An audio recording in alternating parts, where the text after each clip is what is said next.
Hello everyone and welcome to another video. In this video, I will show you how to create and display upcoming events on your website using our event calendar tool.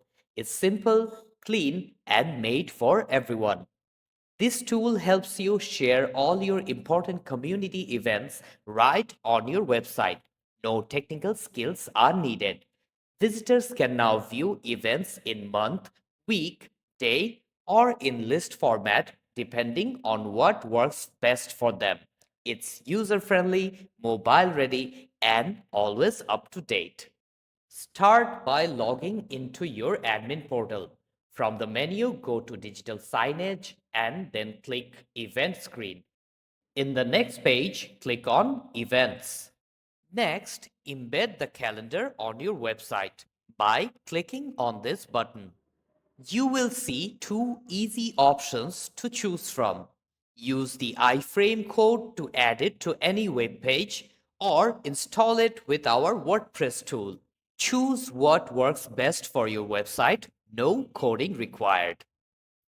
To create an event, you can click the Create Event button or simply go to the calendar and select the exact date the event will take place.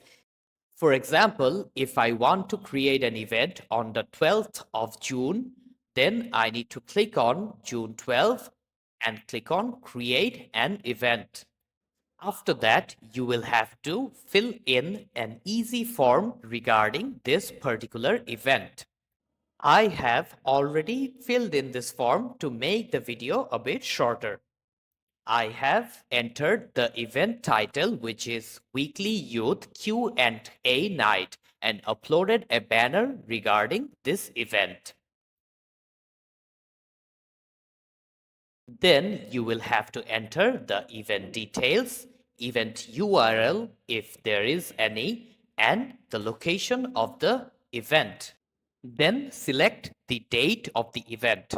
If your event repeats, like a weekly or monthly gathering, turn on the recurring and set the pattern with start time and end time. After that, click on Add Event. You will see that the event is added to your admin portal and also reflected on the website.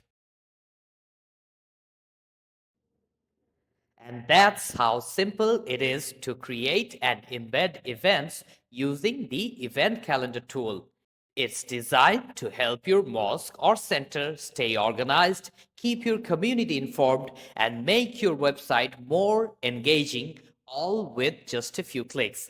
Thank you so much. See you in the next video.